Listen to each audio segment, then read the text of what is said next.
When we first landed in Japan, and I really had to go to the toilet. And as soon as I reached the toilet, I realized that it was Japan and I'm not in my country anymore. Oh my god, that's so true.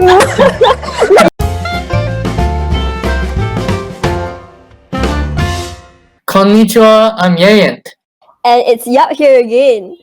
It's a great day, and we're bringing you a brand new episode of our very own podcast, The Voices of Kakehashi. Before we start, we would appreciate it if you like, subscribe, and share our podcast on our YouTube channel. Not only does it help us, but also all the exchange students who are either going to Japan or going on the Asia Kakehashi project. And thank you very much for tuning in, giving likes, and sharing our previous episodes. Today, we have two extraordinary guests. We are going to discuss the reality of living in Japan as an exchange student, and we'll be sharing our stories along the way. And we hope you enjoy today's talk. So, hi! Hello. Hello, everyone. Hello. So, I am Yap. Nice to meet you. Nice to meet So, you. I am Yap from Malaysia. You can call me Yappu. Yappu-chan desu. Hi, Yappu desu. And I am from the first batch of Kakehashi, and I was placed in Nagoya, Aichi, Japan. Yep. Well, I am Yayant from Myanmar, and I'm from the second batch, and I was placed in Gifu, not far away from the Aichi prefecture. And yep. Can you guys, the guests today, introduce yourself to the audience? Can you maybe start with Niva? Yes, sure. Konnichiwa, my name is Nifa, and I was placed in Nagoya with host family. And nice to meet you all. Yoroshiku onegaishimasu. And next, can we have Noppon-kun introduce yourself? So my name is Chum Nopun. I'm from Cambodia. I'm from the second batch, and I live with a host family in Hyogoken. Well, today we would really like to thank you for sharing your time with us and be on our podcast, The Voices of Kakehashi. And the reason we invited Niva and Noppon is to let the audience hear from people with first-hand experiences who have been on the exchange program not long ago, and we'll talk casually from a teenager's perspective so that our fellow students have an empathetic understanding. So we're going to start from the very first point of your journey. Yep. You're going to start from the basics. So Niva and Noppon, can you guys tell us a little bit about how you found out about the Asia Kakehashi project and what was the motivation behind you applying for it? Can we start with Niva? Yes, sure. So I know this program because I was see this program in social media. So I thought about I was dreaming about going abroad and especially Japan. So I was really excited to join this program because I think it would develop myself to be better, to be mature, and here I am. Very impressive. Yeah. How about you, Noppon? So I think the way I found out wasn't that different from Niva. So I also found out through a Facebook ad. Yeah, so I actually found out through a Facebook ad. I click on it, read through it, and find it. Wow, it's very a really good opportunity and a really good program. And then I applied for it because at that time I kind of feel like lost. We are teenagers. We want to figure out who we are, what we belong, and like where do we fit into society, and and then reading the information on the page, and then I think it will be an opportunity for me to find out those answers and an opportunity for me to challenge myself. Totally agree.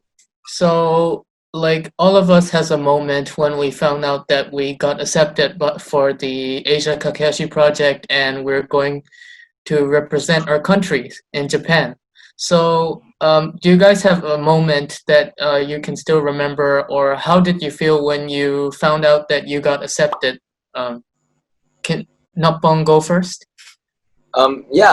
So actually, I was in Cambodia when I got accepted. I was in Thailand, and like I was so shocked when they emailed me that you are the finalist or the recipient of the scholarship, and I was like, what? Like wait, is this like the short list or like for an interview, or is this like the final one? And I was like, oh my god, I was so shocked, and I couldn't believe that I had that scholarship, because like I told you, it's a really good scholarship and good opportunity. So I was so shocked. I couldn't like breathe for like a whole minute. I almost Relatable. Yeah, we all had that moment. yeah, true. How about Niva? Same as me. At the day, my mom was the day it's my mom's birthday. So I was so shocked that see that the email that I got accepted in Asia Kakehashi program. So I was like, oh my god, is this real? Is this for real? And for now, I still got the shock and goosebumps when I think about it. You know? I think it would also have been a very good birthday present for your mom. Yes, it's Yeah, yeah. her daughter getting accepted. Yeah. Yep. So after you got accepted, since we were all really excited, right? How did you feel in the time leading up to your exchange programs? Did you feel a bit doubtful? Did you feel anxious or nervous or scared? Did you maybe have like any panic attacks or anything? No, not at all, I think. Oh, I see. So you were just I excited was to go? Yeah, I was just so excited to go, and knowing my dream is becoming real. So I was just so exciting. I see. How about Nopon? I noticed that you were a bit late for the Thailand orientation camp. So how did you manage your packing and goodbyes, to your family or your friends? And yep, can you please tell us? So basically, I had to go on a scholarship before I could go to the Thai orientation camp. So basically, I had to. So the scholarship was happening. It was a 2-week scholarship exchange program ish, where they in Thailand, where first half was in Cambodia and the second half was in Thailand. Then the last day of that program, like it overlaps with the day of the orientation.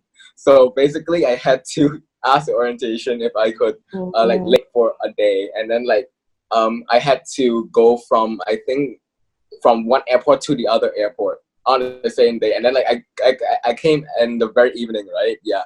So in the morning, I flew, and then I took a taxi, and then I got to the different airport, then flew back here. So it was a bit hectic, but I think we like the day leading up to the scholarship itself.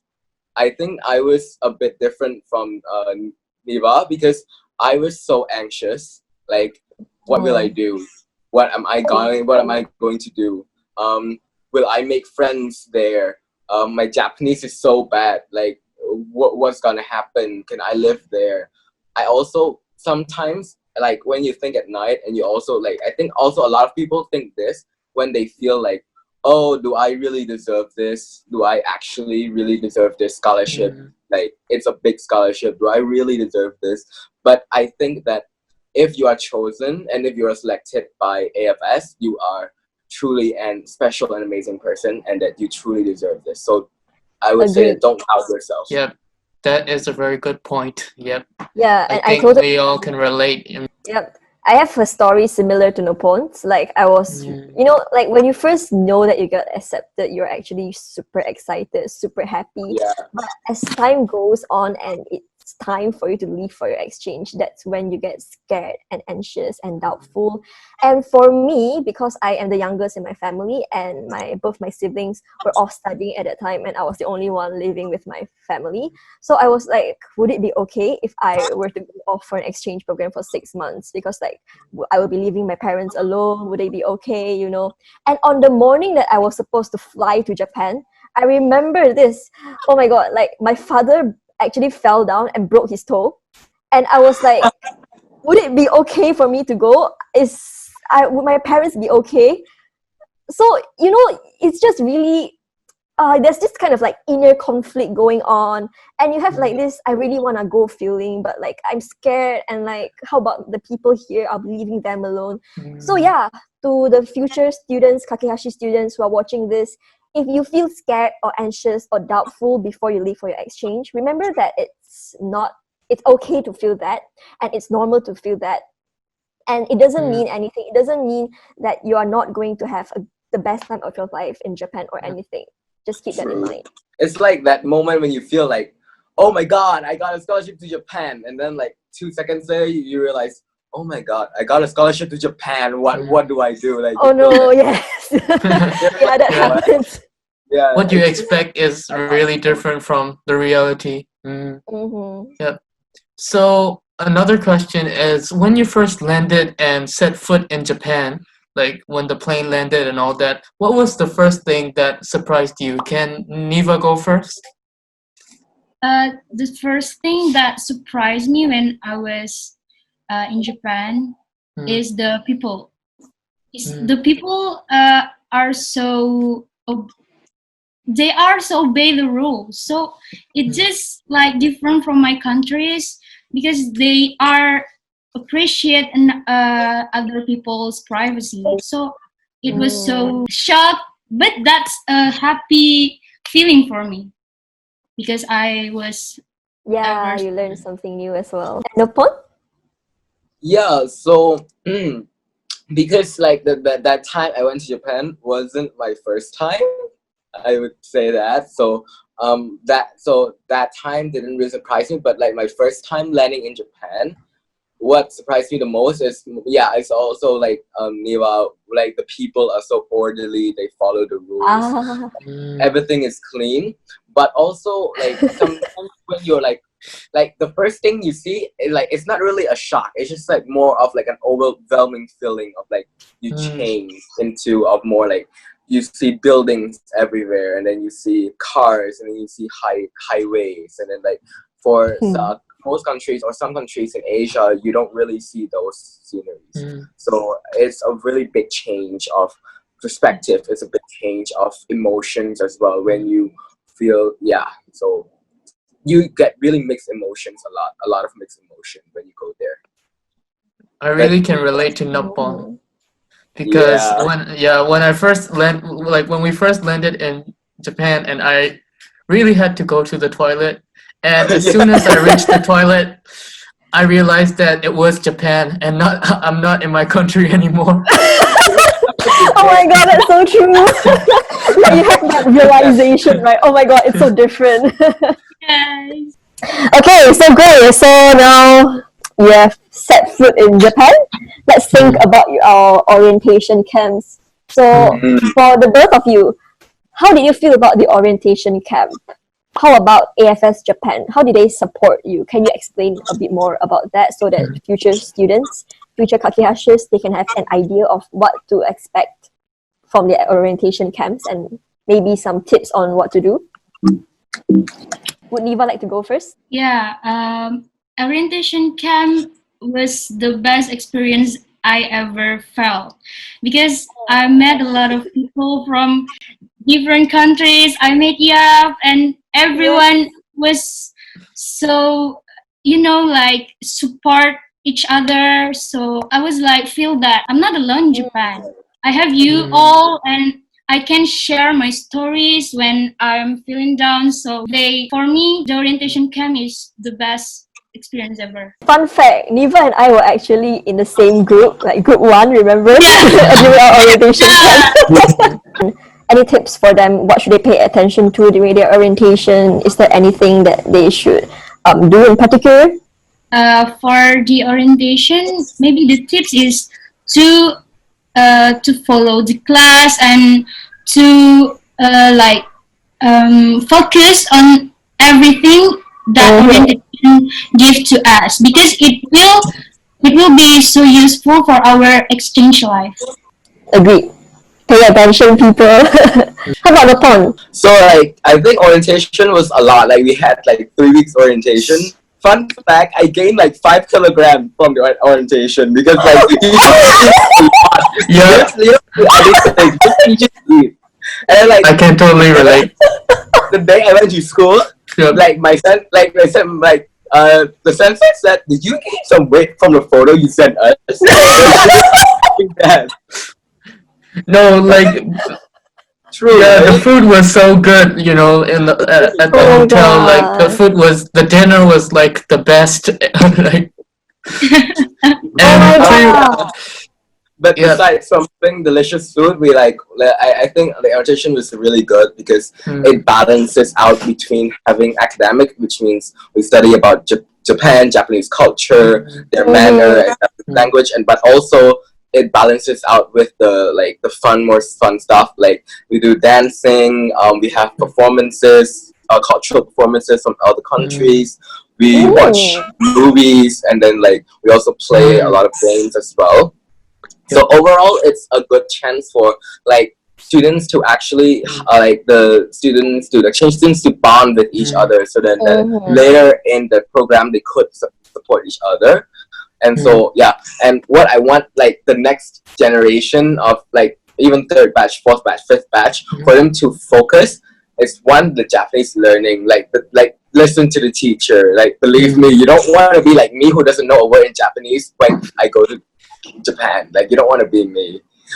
Also, learn Japanese, learn their manners, learn about their culture as much as possible. And the most important thing is follow the rules. Follow every single rule. Don't even dare break one of them because they know. Like they somehow know. So don't break the rules. Shouldn't break the rules. Yeah, the orientation camp also gave us a chance to like the exchange students a chance to make friends with each other and even do some peer tutoring, like because we had a lot of study time as well. And we had Japanese short Japanese classes as well. And I think that really gave most exchange students an idea of how learning the Japanese language would look like.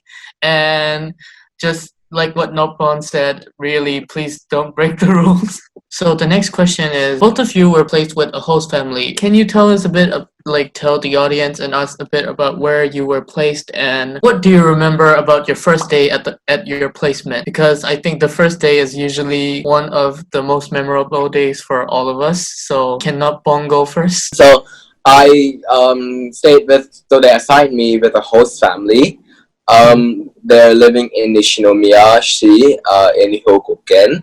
And yeah, so like you saw the picture of like the family. You saw the picture of the mother, the father, and then the brother and dogs and stuff. And you but then you feel so ridiculously nervous that you literally forget what they look like. Until you go to the airport and then you see them and then you say, "Hey," the phone is like, "Oh, so you're my host mother." Yes, I relate so much to that. So, it was quite remember you're meeting another person for the first time, so there obviously a lot of awkwardness into Yes, it. yes. So what you want is just to be yourself. Don't be anyone else. Just be yourself. Talk to them about who you are, explain to them. So because from the airport to my house is pretty far, so we have to take a bus and then have to take a taxi. So during the bus ride, my mom's the host mom asked me a lot about who I am. So she asked "Oh, how much do you eat?" I spent a lot in the hotel. Then she asked, "How much do you eat? What do you like to eat? What do you like to drink? Can you sleep in a futon or can you sleep on the bed?" Would Neva like to explain your experience? I was in Nagoya. My husband is in Nagoya, same as Yap. And, and actually, my host family is still young, I guess, 30 years old. So they have 2 children. The Inoto and Ototo. They are so cute, and when first I met them, I thought that it would be awkward, but no. My host mom hugged me when she did me, like she directly hugged me, and I felt that warmth from that. Think about I should be the real me, what I want to do and what I like. And my host family trying to get along with me as well. I am Muslim, so they know what I should do, like pray and what I cannot eat. So I was so grateful for knowing that my host family is trying so hard to get along with me. I agree. Talking about Niva being a Muslim in Japan, can you tell us about your experience looking for halal food? Or is there anything that Muslim students who are going on the Asia Kakehashi project should know about? So the halal food, there are some stores in my city that serve halal food. So me and my host family will go to that store once or twice in a month, and I think that would be hard if we have to go every day to the store. So tips from me is just eat seafood or be a vegetarian if it's hard to find the meat or something. So just get along with the food of Japanese that doesn't contains what we cannot eat. That's my tips. If it's hard for find a halal food store. Okay, I see. Thank you very much. I think that information would probably be useful for the first batch of students. So next, so sometimes even among the exchange students themselves, there can be like comparisons comparisons. And for example, like living in a dorm is better than living with a host family, or like being in a private school is private host school is better than being in a government host school. So for both of you, what's your thoughts on that? What's your thoughts on comparing your exchange life with another person's, and how do you want to clear the doubts of our future exchange students? Yeah, that's a very important question. Yeah, that's a very important topic. Would Nopon like to go first? Yeah, can Nopon go first? Yeah, okay, I'll go then. So basically speaking, I got quite the opposite of what I was hoping. Like I had to come to Japan thinking, I want to live in the dorm because I'm independent. I like independency. I like to be independent. Okay, I got host family. I have gone to university to do researches with professors. So I was going into a science school, like some of my friends. I got sent to a social school where they do social research, which is complete opposite of me. And so, I was kind of like not quite happy with the decision. But then you kind of realize that why should you you shouldn't it's okay to have an expectation, but then like these are things I think that the AFS Japan, they know that this is what I want, so they want to challenge me to be more open to more opportunities, to more open to better understanding of other things. So that's why I feel like right now, because of me living in a host family and me studying with a social school, I guess, like a social focused school, social study focused school, my knowledge and my range is quite broad right now, and so I have a more understanding of things. And one more that for you, and one more advice I want to say is that you shouldn't compare yourself to your friends, because why do you have to do that? You guys are completely different person, even though you come from the same class, from the same school, or maybe even like the same country. But why should you compare yourself with another student? You are different people. You live different experiences, so you should enjoy those experiences that was given to you. And it doesn't matter, because each experience is like has its own ups and downs, advantages and disadvantages. So just try to solve those problems and then look at the advantages and just have fun with it. And like, you shouldn't compare, because that's not a healthy mindset to live in. So yeah, correct. so just enjoy who you are and what you were given. Agreed. 100% agree. Yep. Yeah. Thank you very much for that. I think that will help the future students as well. Yeah, Neva.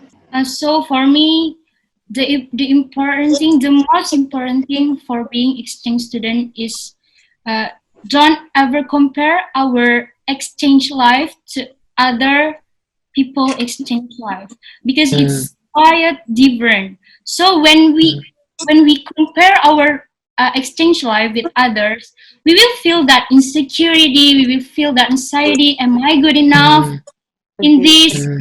So don't ever compare our exchange life. So I think when we already love our exchange life, I think it would be so different. We will feel that enjoy. We will love our host family, maybe our dorms friends, and our host school friends, and everything in our exchange life. So love our exchange life first, and don't ever compare our exchange life with other people, because it's quietly different. Yeah, I completely agree. Yeah. I agree. And I'll add on to the answers that Neva and Nopon gave, even though I think they are really sufficient.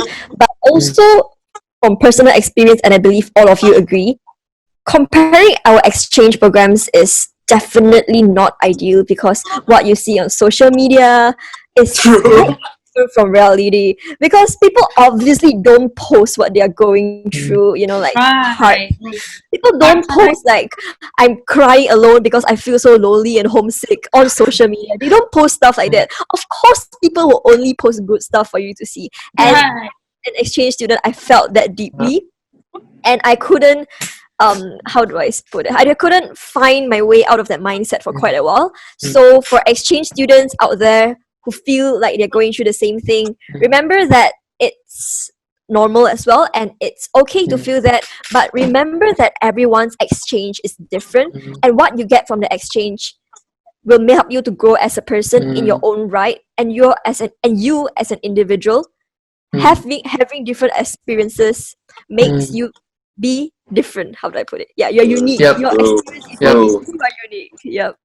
And just to add to a little bit, I think that my senpai, who is all like, I know her before, so she kind of helped me get out of that mindset a little bit. So as we are the senpai, I guess, and then so if you guys the next generation, if you ever felt like you had that mindset, or if you ever felt like you need someone to talk to, you can always text us. We are always available, and we are always here to help you, because we've gone through more or less of what you are going through right now. So don't worry, we are not shy. We are very open, and we would love to help you if you have those problems, because my senpai did the same for me, so I would love to do the same for all of you if you have those doubts and stuff. Yep. Reach out to us on AFS Connect, Future Kakehashi says. Yep. So, can you so we're going to maybe wrap up about the host family topic and all that. So, can you both tell us about a favorite moment with your host family? Can Neva go first? Yeah. So I am so grateful for having my host family as my host family, because they were trying so hard to know me and trying so hard to get along with me, and I love them so much. There are a lot of my favorite moments in Japan because of them. Like as a Muslim, they try to know what is Islam are. So that was a really my favorite moment ever, because they're trying to learning something new, learning the different, learning the new culture. So not everyone can do that, right?